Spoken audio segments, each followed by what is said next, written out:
pwede bang ikwento sa lahat ng mga nandirito ano po ang iyong nararamdaman ngayon? Because this is not the first time na tayo po ay nagsama-sama para i-present yung mga obra maestra po na ginagawa niyo, direct. Sobra akong na-overwhelmed na kapalaro sa nila. Ang ganda-ganda nila together. And going back to the experience while doing it, first time kong gumawa kasi ng love story. Sobra akong nag-enjoy sa set, hindi ako nahihirapan. Ang gagaling ng mga artista ko. Binigay nila lahat ng gusto kong makita sa vision ko. And then, for a time, nag-stop siya. Hindi ko alam kung paano ko siya i-launch ko nun. Kasi may particular akong song na gusto kong makuha, which is the one that you're hearing right now. It's a struggle for me na parang hindi, siyempre as a filmmaker, di ba? You want your masterpiece na kumpleto lahat ng gusto mong makita sa pelikula. And it happened here. Kasi ang dami kong pelikula na, ang dami kong compromises. Ang dami kong pelikula na kailangan kong mag-adjust kung ano yung kaya na. But this film, kasi this particular film, I gave it all.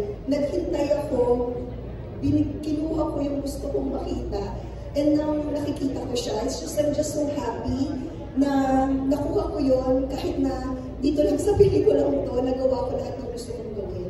And nakita ko yung support ng aking mga cast. Hindi niyo matatawaran yung naranasan ko, na-experience ko, kung paano nila nirespeto ang material, kung paano nila ako nirespeto bilang direktor, kung paano nila binigay yung 100% nila na minahal ang pelikula. Tapos nung minto ng medyo natagalan kami to launch, akala ko hindi ko na sila makikita yung support nito. Pero nandito sila ngayon. It's a commitment that they gave me that I really value so much. Siguro kaya ako naging sobrang emotional. Pasensya na, iyakin talaga ako by nature.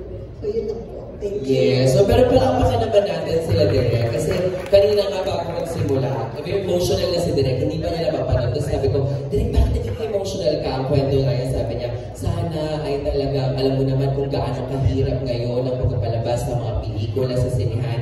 Kahit anong movies, ang hirap talaga. Sana itong project na ito ay ma-witness ng maraming mga kababayan natin. Yung kwento ni ng Meg and Ryan. And Direk, di ba, kapit lang, laban lang. Kapag maganda ang kwento talaga, ito ay magkakalat word of mouth. Di ba po? Yes. At tutulungan nyo kami, di ba? Yes. Oo. Kuya Jemuel, syempre Direk, inidiretso na natin sa Q&A. Oo. Kuya Jemuel, kamusta dyan sa Balintawa?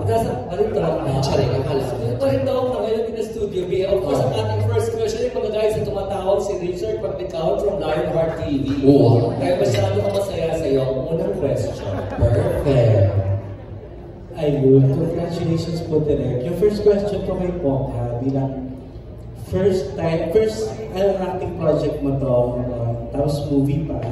So, kumusta yung experience and paano mo siya pinaghandaan? And syempre mga sabihin na natin veteran na rin yung mga kasama mo, magagaling talaga. So, paano yung naging preparation mo para syempre hindi mapahiya ang isang Pongha? Wala lang, buong talaga ako. Hambog. No. So, first of all, may audition na nangyari. Nag-audition po kami. Actually, dalawang roles yung pinag-auditionan ko. Yung isa, parang feeling ko hindi ako. But I still auditioned for it. Kasi kay Rian yun. Kay friend yun. While, itong role ko, just nung binasa ko yung script, sabi ko, ako pa nagsulat nito? Like, ako talaga. So, when it comes to preparation, ayoko sanang kapisaduhin lahat ng lines ko ng word for word. I want to understand it by heart. So, sinend sa amin yung buong script. I read it over and over and over again until na parang ay sa puso ko siya. Tapos, nag-ask din ako ng permission kay Direk. Sabi ko, Direk, okay lang ba if mag-add ako ng konti, bawasan ko ng konti, and pinahinayaan niya ako maging ako. Mailabas ko yung, let's just say, yung artistry na gusto kong ilabas since this is my first movie ever. Baka first movie ever, parang bidang-bida yung atake ko.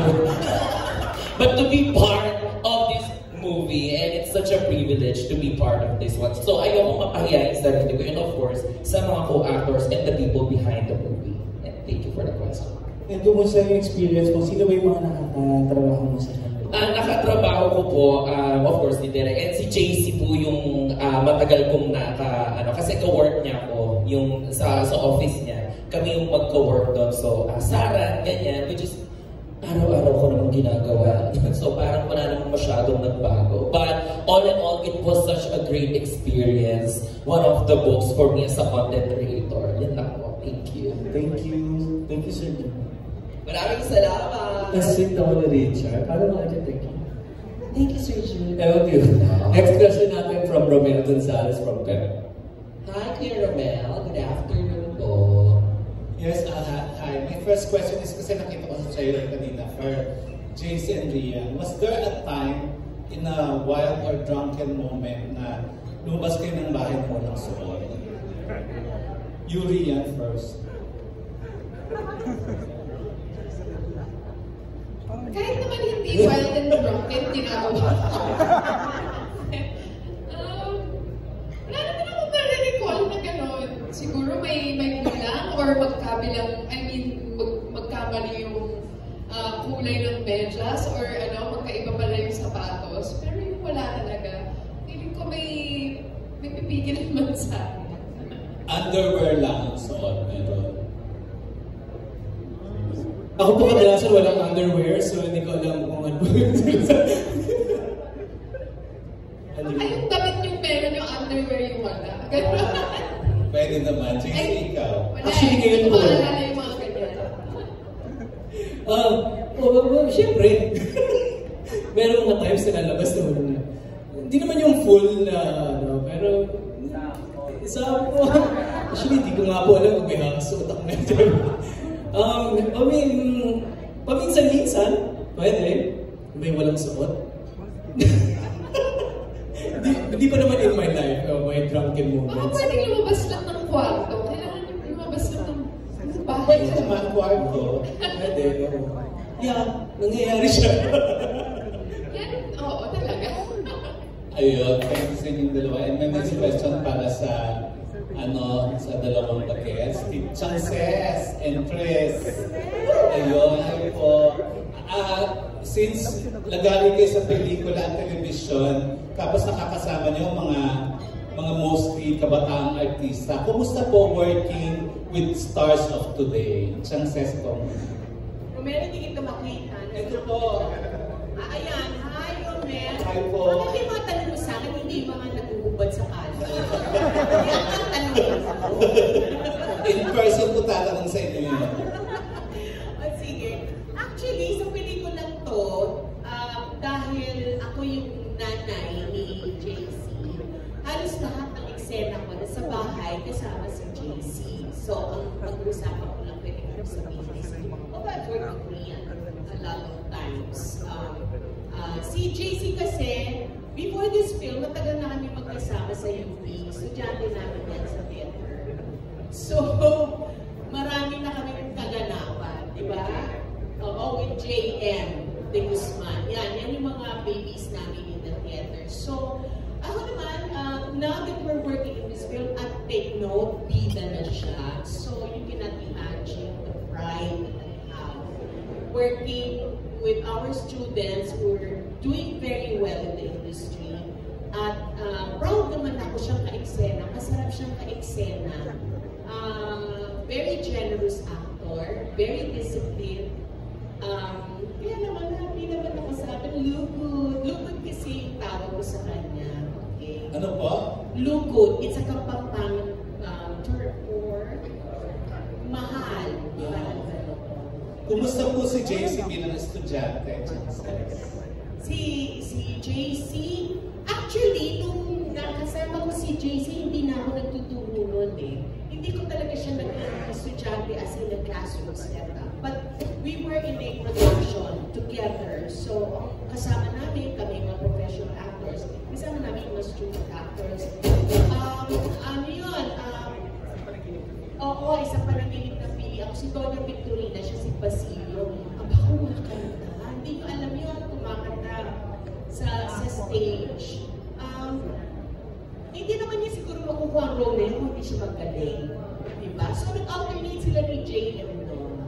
So, magaling. Hindi mo magbibida yung mga yan pag hindi sila magaling. So, mula theater, maganda ang background niya kasi background niya theater. So, ngayon na nag-transition na siya as a film and TV actor.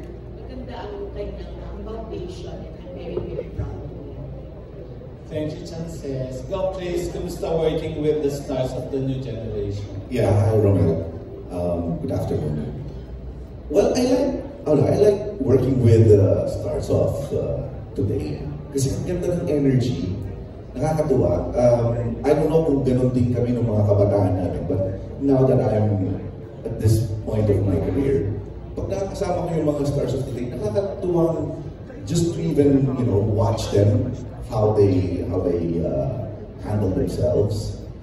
At saka yung professionalism, kasi siguro ang dami rin na nag-a-advise na dapat ganito, dapat tapos, parang I like the energy. So, I love it. Thank you and congratulations sa movie. Thank you, Ron. Ganda ng mga tanong. Thank you, Romel. Tsaka ang bongga, diba? Oo. Parang nasagot nila na ngayon nga wala daw underwear eh. Oo, JC, kailan yung mga times na yun? Hindi na doon magtatanong. There are times na kailan yun para matiming na natin. Hindi. Hindi na. Next question from Rose Garcia from Marinas University.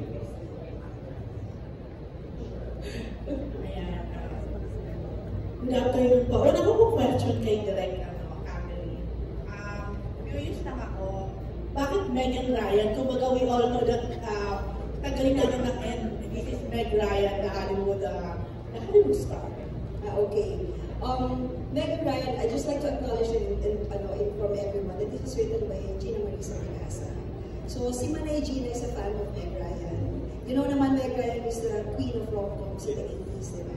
So, when we were doing yung collaboration of the content, hindi talaga Megan Ryan ang title ng film. But, as we go along, ang ganda ng characterization na naman. And nagmarka sa aming character ni Meg and Ryan. So, si Manay, ang instinct niya na, can we use Meg and Ryan as a title? So, I gave a green light to her na, sige, maganda naman, at kakaiba, hindi siya yung, walang masyadong sinasabi. Kumbaga, Meg and Ryan, it speaks of the character of the story. So, that's the evolution of it. Actually, I recall talaga siya. Then, my next question, para kay JC at saka kay Lian. Correct me nga ba kung mali ako, it's your first time together, working together? Yes. So, how was it muna working with this film? Ano yung mga na-discover nyo din with each other? Kasi, oo nga pala, JC is more on ABS and Rian is we all know a loyal kapuso talaga. So, how was it? I really enjoyed the whole experience. Sobrang talagang, totoo yung sinabi kanina ni Tita Ses, na talagang napaka-generous niya as an actor. If there's anything that he can do to help you in the scene, he will. At saka, even if it's, parang sorry, he will go farther than what it takes na para bang hindi lang yung acting part yung gagawin niya, pero kung pwede siya mag-contribute dun sa lines, pwede din siya kung ano yung mas natural niyang sasabihin, di ba na pag-uusapan natin before scenes, kung may papalitan. Ayun, talagang ini-imbibe niya talaga what would Ryan do? What would Ryan say? So, ayun. It really helped me. It made my job super easy. Actually, hindi lang si Rian. Everybody here is easy to work with. As in, wala naman, ito yung masarap sa idea ng collaboration. Minsan talaga matutugma kayo, minsan hindi. At kadalasan dito sa grupo na to, nagtutugma kami lahat eh. Na-enjoy namin yung process, even the challenges of it. So, working with Rian, ako, until now, I'm still honored. I mean, this is Rian Ramos. Ako, isa siya sa parang check bucket list na sana maging makatrabaho ko, and then it's happening now. At nakita ko yung process niya, nakita ko yung kung paano siya magtrabaho, and I enjoyed every moment of it. At nakita ko yung dedication, kung paano siya, kung paano niya ibigay yung truth ng scene. So ako, super sulit sa akin yun. Para ako, kasi minsan nanonood ako eh. Hindi lang ako, minsan nanonood ako mag-react. Kasi, uy, ang galing mo na, Abi. So, I find clever things in those things. I don't even Tita Says. Diba? And binigyan kami ng magandang freedom ni Direk para sa mga roles namin. At nakakatuwa kasi nabigay namin yung personality namin dun sa para maganda yung script. Ito totoo naman, makita ko siya sa trailer. Ayan. Tama ba? Parang it started with the one night stand. Tama ba? Ayun nga.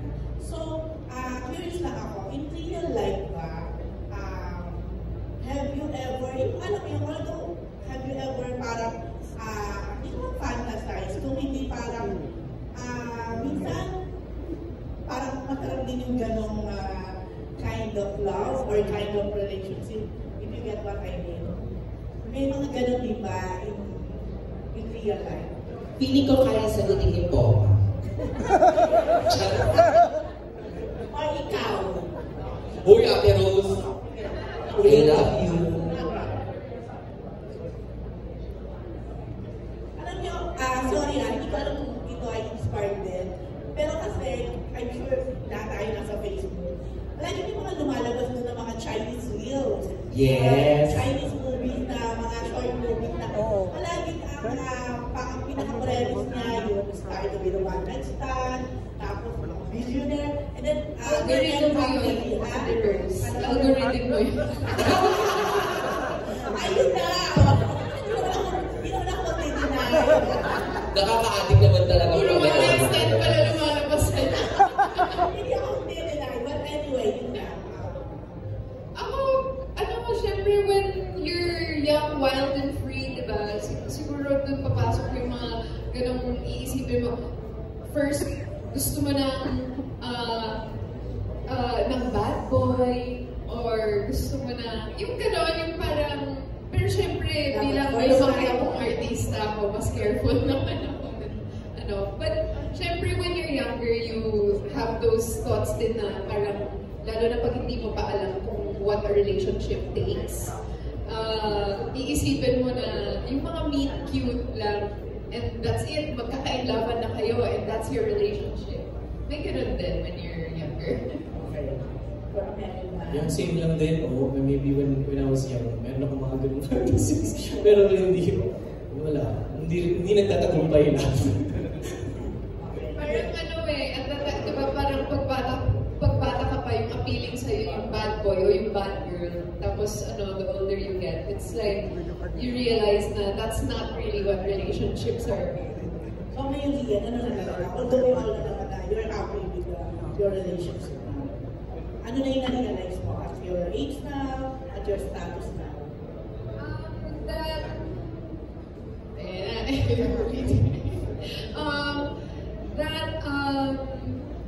The right person for you will not tell you who to be, but they will inspire you to make yourself better and be a better person.